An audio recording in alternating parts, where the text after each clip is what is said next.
So today we're gonna meditate on generational curse and generational blessing.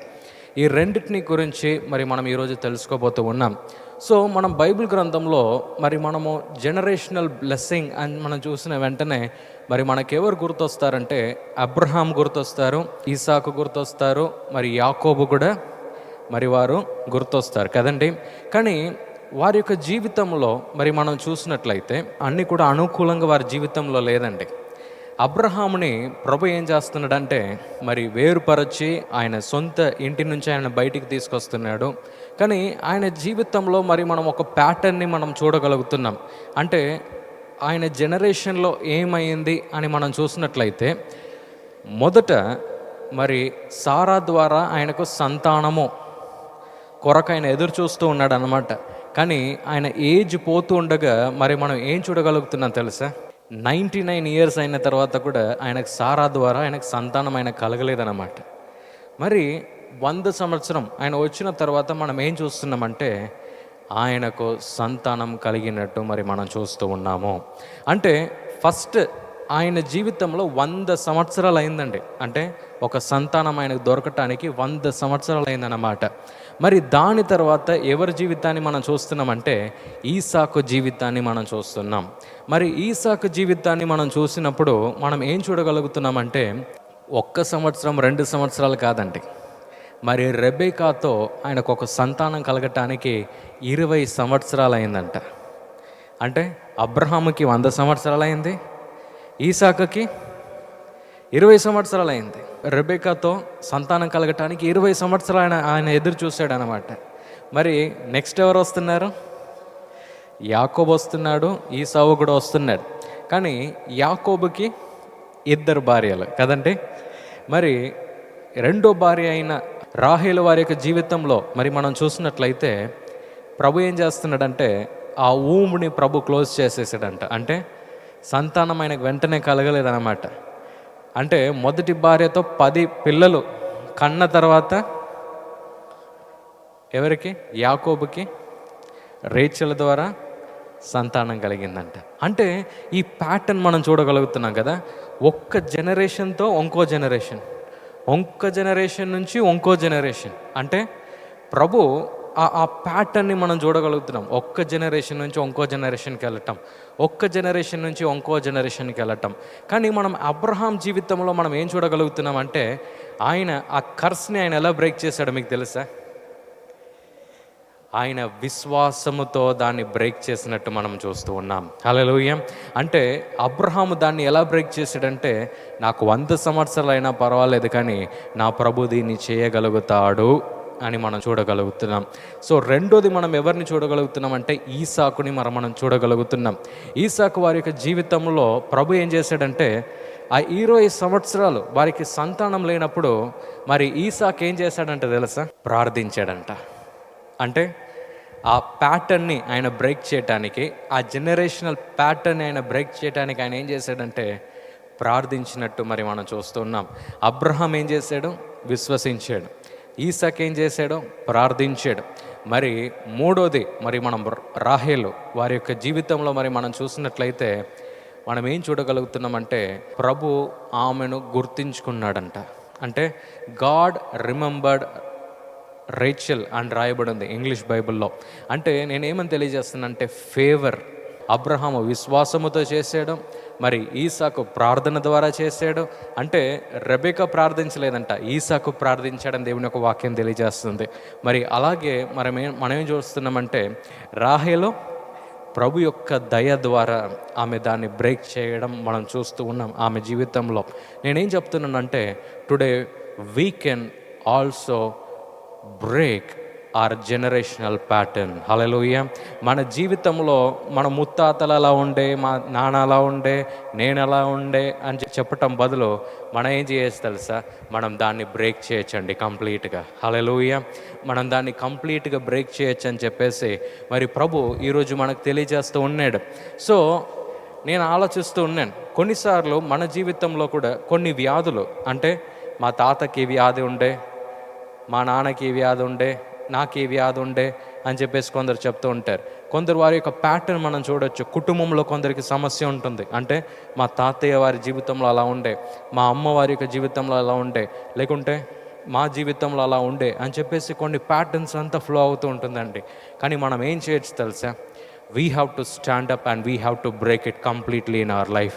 మనం ఏం చేయాలంటే మనమే దాని కొరకు మనం నిలబడి దాన్ని బ్రేక్ చేసే ఒక వ్యక్తిగా మనం మారాలని ప్రభు ఈరోజు మనకు తెలియజేస్తున్నాడు. హల్లెలూయా.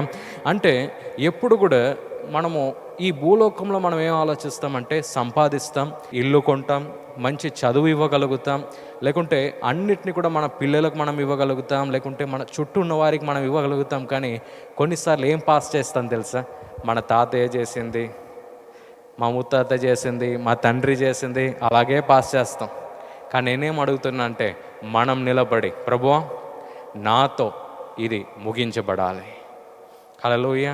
అబ్రహాముకి వయసు అయినా కూడా ఆయన ఏం చేశాడంటే విశ్వాసంతో దాన్ని బ్రేక్ చేశాడు. ఈసాకు ప్రార్థనతో ఆయన బ్రేక్ చేశాడు. మరి అలాగే రాహేలు ఆమె ప్రభు యొక్క దయ ద్వారా ఆమె బ్రేక్ చేయగలిగింది ఆ జనరేషనల్ కర్స్ని. నేను ఈరోజు మీకు ఏం తెలియజేస్తున్నా అంటే if there is generational curse అంటే తరములకు వచ్చే శాపము నిజంగా ఉంటే తరములకు ఉండే దీవెనలు కూడా ఉన్నాయండి. హల్లెలూయా. మనము అబ్రహాము వారి యొక్క జీవితంలో మనం ఏం చూడగలుగుతున్నామంటే ప్రభు ఆయనను అతీకంగా ఆయనను దీవించాడంట కదండి. అంటే ఆయనకున్న దీవెనలు అక్కడ చుట్టూన్న ప్రాంతంలో ఎవరికి కూడా లేనట్టు మనం చూస్తున్నాం. అంతగా ప్రభు ఏం చేశాడంటే అబ్రహాముని దీవించాడు. అక్కడితో మాత్రమే ఆగిందా? అక్కడితో మాత్రం ఆగలేదండి. మరి ఈసాకు ఆయన యొక్క జీవితాన్ని ఆయన ప్రారంభించేటప్పుడు మనం ఏం చూస్తున్నామంటే ఆయన చుట్టూ కూడా కరువే ఉందంట.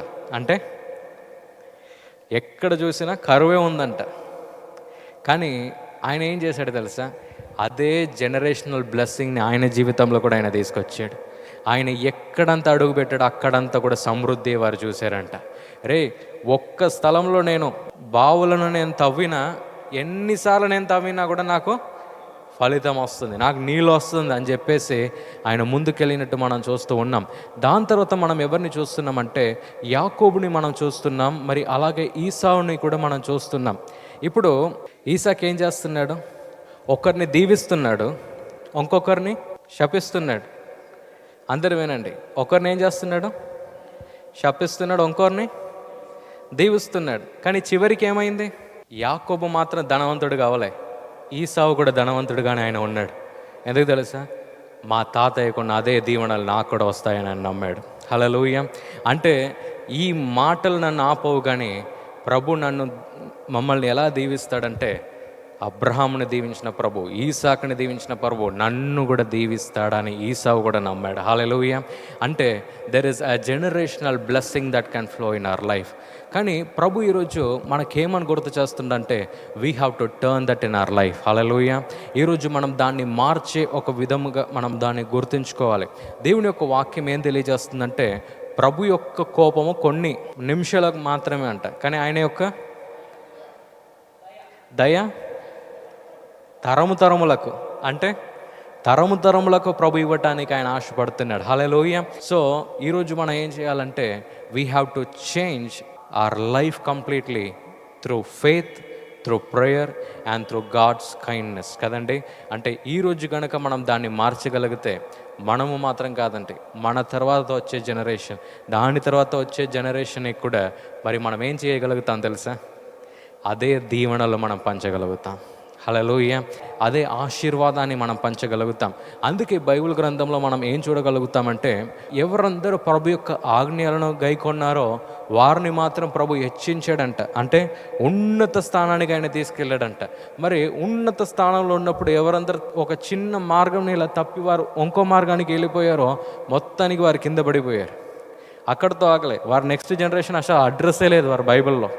అంటే నేను ఎందుకు ఇది మీకు తెలియచేస్తున్నానంటే కొందరు మాత్రమే ఆ యొక్క బ్లెస్సింగ్ని అలాగే వారు ఇంకో జనరేషన్కి వారు పాస్ చేయగలిగారు కదండి. ఈరోజు మనం ఏం నమ్మాలి తెలుసా? ప్రభువా, నేను ఈ యొక్క ప్యాటర్న్ మా కుటుంబంలో వచ్చే ఈ యొక్క ఆర్థిక సమస్య కానీ, ఈ యొక్క బంధకాలు కానీ, ఈ యొక్క శాపాలు కానీ, లేకుంటే ఇలాంటి ఆటంకాలు కానీ నేనేం చేయాలంటే దాన్ని బ్రేక్ చేసిన ఒక వ్యక్తిగా నేను మారాలి అని మనం ఈరోజు ప్రభు దగ్గర అడగబోతున్నాం. Hallelujah. So there is a pattern. అలాగో నిజంగా ఒక ప్యాటర్న్ ఉందండి. ఒకసారి మా ప్రేయర్ హాల్, మాకు అక్కడ ఫ్యాక్టరీ క్యాంపస్ ఉన్నప్పుడు మరి ఒక దంపతులు వారు వచ్చారన్నమాట. సో వారి యొక్క భార్యకి ఏంటంటే బ్లడ్ ఇలా బయటికి ఇలా కక్కేసేది ఆ లేడీ. సో మరి మా దగ్గర ప్రేయర్కి వచ్చినప్పుడు వారేం తెలియజేశారంటే, ఇదే ప్యాటర్న్ ఉందండి. అంటే మా తాతయ్య కూడా ఇలాగే ఉండే, మా అమ్మగారికి ఇలా ఉండే, మరి ఇప్పుడు నాకు కూడా అలాగే ఉందండి అని చెప్పేసి కొందరు వచ్చి వారు తెలియజేసేదన్నమాట. మరి అలాగే ఆ లేడీ ఏం చెప్పటం ప్రారంభించిందంటే, ఏం చేసినా ఏ డాక్టర్ దగ్గర వెళ్ళినా కూడా మరి మాకు హీలింగ్ అస్సలే రావట్లేదండి. We're ready to spend lakhs of rupees for this healing, but nothing is happening అని అన్నారు. ఎన్నో లక్షలు మేము ఖర్చు పెట్టడానికి మేము రెడీగా ఉన్నాము, కానీ ఈ యొక్క వ్యాధి మాత్రం తరములకు మమ్మల్ని తరుముతూ వస్తుందండి అని వారు తెలియజేశారు. మరి వెంటనే మా అమ్మగారు ఏం చేశారంటే, వెంటనే ఇలా చెయ్యి వారి మీద ఇలా పెట్టి మరి ప్రార్థించారన్నమాట. ప్రభువా, తరములుగా వచ్చే ఈ యొక్క వ్యాధి ఇకపై వీరి యొక్క జీవితంలో ఏ రోజు కూడా తరమకూడదు ప్రభువా అని చెప్పేసి వారు ప్రార్థించారు. మరి ఎగ్జాక్ట్గా 1 month తర్వాత వారు వచ్చి వారు ఇచ్చిన సాక్ష్యం ఏం తెలుసా? మేము కంప్లీట్గా ఫ్రీ అయ్యామండి, ఏ రోజు కూడా ఏ ఒక్క కాంప్లికేషన్ కూడా మాకు లేదు, మేము కంప్లీట్గా మేము ఫ్రీ అయ్యాము అని వారు చెప్పారు. హల్లెలూయా, హల్లెలూయా. సో ప్రభు ఈరోజు మనకేమని తెలియజేస్తున్నాడు అంటే, what are we passing to our life and to our next generation అనే ప్రశ్న ప్రభు ఈరోజు మన దగ్గర అడుగుతున్నాడు. అంటే మన జీవితంలో మనం దేన్ని అనుమతిస్తున్నామో, మరి మన తర్వాత వచ్చే ఆ తరములకు కూడా మరి మనం దేన్ని పాస్ చేస్తున్నామో అనేది మనము ఒక నిమిషం మనం దృష్టి పెట్టాలండి. సో ఈరోజు మరి మనం అడుగుపోతున్నాం అంటే, ఆ ప్యాటర్న్స్ కొరకు మనం ప్రార్థించబోతున్నాం. అంటే ప్రభువా, ఎన్ని రోజులు నన్ను వెంబడించి వచ్చిన ఈ కర్స్ లేకుంటే ఈ ఆర్థిక సమస్యలన్నిటినీ కూడా మరి ప్రభువా, ఇప్పటితో ఈ రోజుతో మీరు దీన్ని ఆపివేయాలి అని మనం అడగబోతూ ఉన్నాం. హల్లెలూయా. అలాగే కొన్నిసార్లు కొన్ని కుటుంబ పరిస్థితులు కావచ్చు, అవి ఎలా అవుతాయి అంటే ఎప్పుడో స్టార్ట్ అవుతాయి కదా. కొందరు చెప్తారు, మా తాతలాగానే వీడు కూడా పుట్టాడు అంటారు. అంటే వాళ్ళ తాత ఏం తప్పు చేశాడేమో, కానీ తాతలను లాగుతారు వీళ్ళు. లాగి ఏం చెప్తారు, వాళ్ళ తాతలాగానే వీడు కూడా మారాడు అని అంటారు. మనం ఏం చేయాలంటే, ప్రభువా, ఇక్కడితో ఇది ఆగిపోవాలి అని మనం అడగాలి కదండి. సో ఈరోజు మరి మనము ఈ పాయింట్స్ అన్నిటి కొరకు మరి మనం ప్రార్థించిపోతున్నాం. ప్రభు దగ్గర మనం ఏం అడగాలంటే, ప్రభువా, నా జీవితం కూడా అలా మారాలి. అబ్రహాం యొక్క దేవుడు, ఈసాక్ యొక్క దేవుడు, యాకోబు యొక్క దేవుడుగా మరి ఆ బ్లెస్సింగ్ ఎలా మారిందో, వారు ఎలా ఆ యొక్క కర్సెస్ అన్నిటిని వారు బ్రేక్ చేసి వారు సమృద్ధికి వారు వెళ్ళగలిగారో, ప్రభు మేము కూడా వెళ్ళాలి అని మనం అడగబోతున్నాం. చివరికి యోసేపు వారికి జీవితంలో ఏమైంది తెలుసా?